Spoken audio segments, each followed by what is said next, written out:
வணக்கம் நேயர்களே, ஸ்ரீ குபேரன் டிவி நேயர்கள் லக்ஷ்மி அன்பு வணக்கங்கள். இப்போ நம்ம பார்க்க போகிறது வார ராசி பலன். 5ஆம் தேதியிலேருந்து 11ஆம் தேதி வரை எப்படி இருக்க போதுன்னு பார்க்க போகிறோம். ஸோ எப்போதுமே சொல்லுதான் லக்னத்துக்கு பாருங்கள். ராசிக்கு பார்ப்பதை விட லக்னத்துக்கு பார்க்க ரொம்ப பர்ஃபெக்டாக இருக்கும். உதாரணமாக ஒரு மகர லக்னம் விருச்சிக ராசினா நீங்கள் விருச்சிக ராசிக்கான பலன்களை பார்க்கறத விட மகர ராசிக்கான பலன்களை பார்க்கணும், ரொம்ப பர்ஃபெக்டாக இருக்கும். முதல்ல வரது பொது பலன்கள், அதுக்கப்புறம் tip of the week. So இந்த வாட்டி வந்து பார்த்தீங்கன்னா டிப் ஆஃப் த வீக்கில் நம்ம பார்க்க போகிறது என்னென்னா, இறந்ததற்கு பின் நம்மளுடைய விஷயங்கள் என்னென்னலாம் நடக்குங்கிறத பற்றி தான் டிஸ்கஸ் பண்ண போகிறோம். மறக்காமல் பாருங்கள். மிதுன ராசி. ஸோ மிதுன ராசிக்கு வந்து பார்த்திங்கன்னா உங்களுக்கு ராசி அதிபதி புதன் வந்து பார்த்தோம்னா 10ல் இருக்கார். ஸோ 10ல் வந்து அது நீச்சபங்க ராஜயோகமாக இருக்கும்பொழுது ஒரு அறிவுபூர்வமாக நிறைய திட்டங்கள் போட்டு அது வந்து பெரிய ப்ளஸ் ஆகி ஒரு பெரிய லெவலில் முன்னேறதுக்கான ரொம்ப நல்லாயிருக்கு. ஸோ எல்லாமே ரொம்ப நல்ல விஷயங்கள் தான். அதுக்கப்புறம் உங்களுக்கு 2ஆம் அதிபதியான சந்திரன் சிறப்பான விஷயங்கள், நல்ல ஏற்றங்கள், நல்ல லாபங்கள் அதுக்கான ரொம்ப நல்லாயிருக்கு. ஸோ எல்லாமே ரொம்ப சூப்பர் தான். அதுக்கப்புறம் பார்க்கும்போது குடும்பத்துக்கு தேவையான பணம் வசதிகள்லாம் வரதுக்கான ரொம்ப நல்லாயிருக்கு. 3ஆம் அதிபதியான புதன். ஸோ 3ஆம் அதிபதியான புதன் வந்து பார்த்திங்கன்னா உங்களுக்கு 10ல் இருக்கும்போது வேலையில் நிறைய மாற்றங்கள், நிறைய சேஞ்ச் ஓவர் பண்ணுவீங்க. சில நேரங்கள் வந்து நிறைய ட்ராவல், பக்கத்து ஊர் அங்கங்கே வந்து ட்ராவல் பண்ணுற மாதிரி விஷயங்கள், வேலை விஷயமாக நிறைய அலைச்சல் இருக்கிறதுக்கான நிறைய இருக்குது. அதுக்கப்புறம் பார்க்கும்போது வந்து 5ஆம் அதிபதியான சுக்கிரன். ஸோ 5ஆம் அதிபதியான சுக்கிரன் வந்து உங்களுக்கு வந்து 10ல் இருக்கும்போது குழந்தைகளோட வளர்ச்சி நடக்கும், குழந்தைகளோட நடவடிக்கைகள், குழந்தைகள் பெரும் பணம் சம்பாதிக்கிறதுக்கான வந்து அவங்க ஏதாச்சும் ப்ரொஃபஷனலாக செட்டில் ஆகணும்னா அவங்க குழந்தைங்க செட்டில் ஆகிறதுக்கான ரொம்ப நல்லாயிருக்கு. அதே நேரத்தில் வந்து தொழில் ரீதியான விஷயம் ரொம்ப கவனமாக இருக்கணும். நிறைய தொழில் வாய்ப்புகள் பெருசாக வர மாதிரி இருக்கும். பட் அதில் வந்து திடீர்னு வந்து மாட்டிக்கிறதுக்கான கொஞ்சம் கவனமாக இருக்குது, ரொம்ப நல்லது. அதுக்கப்புறம் பார்க்கும்போது ஒரு 6ஆம் அதிபதியான செவ்வாய். ஸோ 6ஆம் அதிபதி செவ்வாய் வந்து 2ல் இருக்கும்போது பேச்சு ரொம்ப கவனமாக இருக்கணும். ஏதாவது ஏடோடமாக பேசிடுவோம், பச்சையாக பேசிடுவோம். அதனால் மன காயங்கள் வர்றதுக்கான வாய்ப்புகள் கொஞ்சம் கவனமாக இருக்கிறது ரொம்ப நல்லது. 7ஆம் அதிபதியான குரு. 7ல் உள்ள குரு வந்து பார்த்திங்கன்னா உங்களுக்கு பண்ணுற விஷயங்கள்லாம் பார்க்கும்போது குருவுடைய விஷயங்கள் வந்து பார்த்திங்கன்னா உங்களுக்கு 12ல் இருக்கும்போது சுப நிகழ்ச்சிகள் சார்ந்த விஷயங்களுக்காக செலவு பண்ணுறமான விஷயங்கள் நிறைய இருக்கும். சில நேரங்கள் வந்து ஏதாச்சும் வார்த்தை கொடுத்துரும். ஸோ அந்த வார்த்தையை காப்பாற்ற முடியாமல் போகிறது, இல்லை குடும்பத்துக்காக நிறைய செலவு பண்ணுறமான சூழ்நிலை கண்டிப்பாக ஏற்படுத்தும். ஸோ அதனால் கொஞ்சம் பார்த்துக்கணும். அதே மாதிரி தொழில் ரீதியான விஷயங்களையும் கொஞ்சம் அலைச்சல் ஜாஸ்தி இருக்கும். கொஞ்சம் எமௌண்ட்டாக கொஞ்சம் அங்கங்கே அலையிறமான விஷயங்களை கண்டிப்பாக கொடுத்துரும். மனக்காயங்களை ஏற்படுறமான விஷயங்கள், அதனால் பேசும்போது மட்டும் கொஞ்சம் கவனமாக பேசுறது ரொம்ப நல்லது. 8ஆம் அதிபதியான சனியும் வந்து 10ல் இருக்கும்போது தொழில் ரீதியான விஷயங்களும் ரொம்ப எமோஷனாக இருப்பீங்க. ஒரு பெரிய பணம் சம்பாதிக்க முடியுங்கிற ஏக்கம், என்னோட கூட இருந்தவங்களாம் வந்து ரொம்ப பெருசாக வந்துட்டாங்க, என்னால் வர முடியலைங்கிற ஒரு ஃபீல் கண்டிப்பாக இருக்கும். ஸோ அதெல்லாம் தூக்கி போட்டு நம்ம தான் ராஜா. என்னை பொறுத்தவரை வந்து மற்றவனை கம்பேர் பண்ணும்போது நீங்கள் வந்து கம்பேர் பண்ணிட்டுனா நம்ம நிம்மதியாகவே இருக்க முடியாது.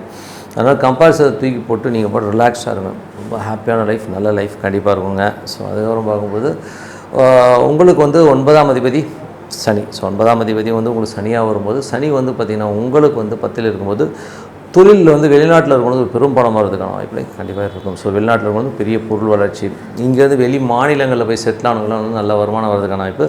அப்பா சார்ந்த விஷயங்களையும் வந்து பெருமானம் வரதுக்கான வாய்ப்பு ரொம்ப நல்லாயிருக்கு. 10ஆம் அதிபதி குரு வந்து பார்த்திங்கன்னா ஒரு 12ல் இருக்கும்போது தொழில் ரீதியான விஷயங்களை அலைச்சல் ஜாஸ்தி கொடுத்துரும். ஸோ கொஞ்சம் அலைச்சல் இருந்தாலும் அடுத்த கட்டத்துக்கு மூவ் பண்ணுறதுக்கான வாய்ப்பு ரொம்ப நல்லாயிருக்கு. ஸோ அதெல்லாமே ரொம்ப நல்லாயிருக்கும்.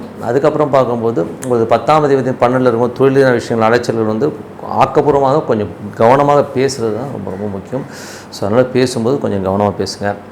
அதுக்கப்புறம் பார்க்கும்போது உங்களுக்கு 11ஆம் அதிபதி செவ்வாய் 2ல் இருக்கும்போது வருமானங்கள் வரும். பட் இருந்தாலும் குடும்பம் சார்ந்த விஷயங்களும் கொஞ்சம் கவனமாக இருக்கணும். அதே நேரத்தில் வந்து பார்த்திங்கன்னா அது நீச்சமாக இருக்கும்போது தேவையில்லாத பேச்சுக்களை கம்மி பண்ணிக்கிறது ரொம்ப நல்லது. ஏன்னா வந்து ஏடாவடமாக பேசிடும். இது வந்து யார் பாதிக்கப்படுவான்னா உங்களுடைய திருமணம். ஸோ உங்கள் உங்களது ஒய்ஃபாக இருக்கலாம், கணவனாக இருக்கலாம். ஸோ அவங்க குடும்பம் அதிகமாக பாதிக்கப்படுற மாதிரி விஷயங்கள் இருக்கும். ஸோ அந்த மாதிரி விஷயங்கள் கொஞ்சம் கவனமாக இருக்கணும். பேசும்போது இதனால தான் பிரச்சனை வரும். பார்ட்னர்ஷிப் சம்மந்தமான விஷயம் கொஞ்சம் கவனமாக பேசுறது ரொம்ப நல்லதுங்க. ஏன்னா செவ்வாய் அங்கே நீச்சமாக இருக்கும், அந்த மாதிரி விஷயங்கள்லாம் ஏற்படுத்தும். நண்பர்கள் விஷயம் கொஞ்சம் பார்த்து பேசிக்கிங்க.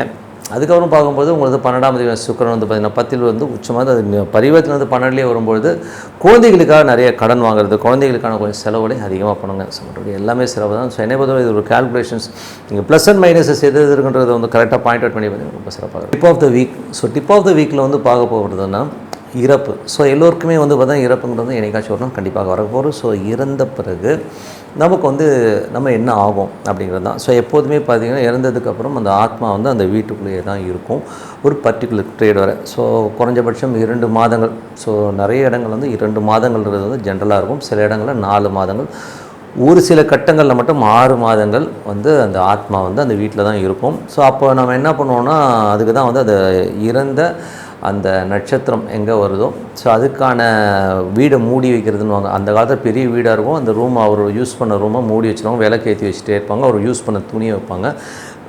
இன்றைக்கி வந்து நம்ம ரொம்ப ஷார்ட்டான இருக்கிறதே துணுண்டு ரூமில் இருக்கும்போது சைடில் வந்து அவங்க உபயோகித்த துணியையும் ஒரு விளக்கு வைப்போம்.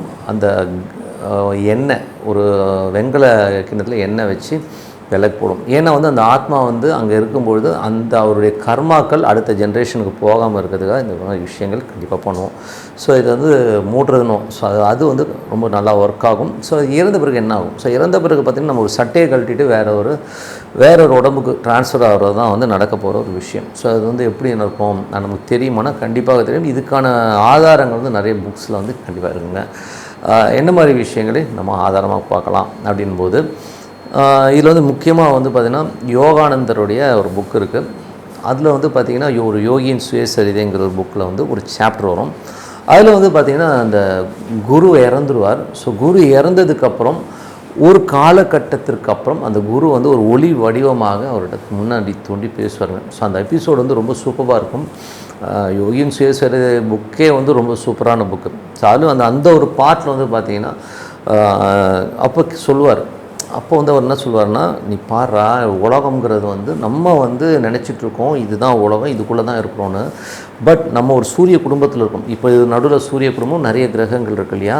ஸோ அந்த மாதிரி நிறைய சூரிய குடும்பங்கள் இருக்குது. ஸோ இந்த நிறைய சூரிய குடும்பங்களுக்கு நடுவில் ஒரு நடுபிம்பமாக ஒரு பெரிய ஒரு ஒளி வட்டம் இருக்குது. ஓகேங்களா? ஸோ அந்த ஒளி வட்டம் தான் வந்து பரம்பொருள் அப்படிங்கிற விஷயத்தை அவர் சொல்வார். அப்போது நம்ம பிறந்தவருங்க என்ன பண்ணணும் அப்படின்போது நல்ல எண்ணங்கள் நல்ல விஷயங்களும் போது ஒரு ஸ்டெப்லேருந்து அடுத்த ஸ்டெப்புக்கு முன்னேறி போவாங்க. ஒரு உலகமாக ட்ரான்ஸ்ஃபர் ஆகி ஃபைனலாக அந்த பரம்பொருளோட இணையிறது தான் வந்து லைஃபுடைய ஒரு கோலாக இருக்கும். அதுதான் வந்து ஒரு ஆன்மா வந்து முக்தி அடைகிறது அப்படிங்கிறது சொல்லுவோம். என்லைட்மெண்ட்டுங்கிறது அது இறைவனோடு ஒன்று சேருதுன்னு சொல்லலாம். நிறைய பழைய புத்தகங்களில் பழைய அந்த ஞான நூல்கள்லாம் வந்து அந்த விஷயங்களே சொல்லியிருப்பாங்க. இறைவனோட ஒன்றுதல். ஸோ அது வந்து இப்படி தான் நடக்கும் அப்படிங்கிறது வந்து அவர் வந்து சொல்கிறதை வந்து அவர் அழகாக வந்து அந்த புக்கில் வந்து பதிவு பண்ணியிருக்காங்க. அதில் நமக்கு என்ன தெரியுதுன்னா, நம்ம வந்து இந்த நமக்கு மனித பிறவிக்கு மட்டும் கிடைச்ச ஒரு நல்ல விஷயம் என்னென்னா, நம்ம வந்து அவங்களுடைய வாழ்கிறது மட்டும் இல்லாமல் நம்ம அடுத்த லெவலுக்கு போகிறது நம்மளால் தான் முடியும். ஒரு நாயாவோ நரியாவோ வேற ஒரு ஜீவராசியாவோ புழு பூண்டு இந்த மாதிரி ஒரு புழுவாகலாம் பிறந்தோம்னா நமக்கு அந்த அறிவு இருக்காது.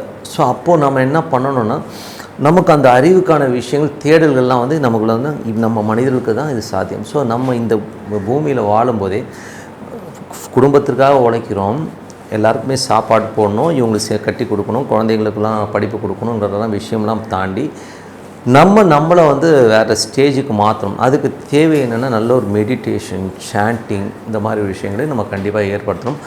மனசு அமைதி ஆக ஆக நீங்கள் வந்து லைஃப்பை வந்து ரொம்ப ஈஸியாக புரிஞ்சுப்பீங்க. ஸோ இதுக்காக வந்து நீங்கள் கோயிலுக்குள்ளே சுற்றணும், அந்த கோயில் இந்த கோயிலெலாம் சுற்றினா தான் ஞானம் கிடைக்கும்னா அப்படிலாம் கிடையாதுங்க. ஒரு அமைதியான ரூமு. ஸோ அமைதியான ரூமில் வந்து உங்கள் மனசை பக்குவப்படுத்துங்க. நிறைய பயிற்சிகள் இருக்குது. ஸோ இந்த மாதிரி பயிற்சிகள் வந்து நீங்கள் பண்ணும்போதே ஆட்டோமேட்டிக்காக தெரியும். ஸோ அப்படி பண்ணும்போது ஒரு அமைதியான இடத்துல உட்காந்து உடைய மனசை அமைதிப்படுத்தும் போது உங்களுக்கு உடல் தனியாக உள்ளம் தனியாக பிரியறதை கூட சம்டைம் நீங்கள் பார்க்க முடியும்.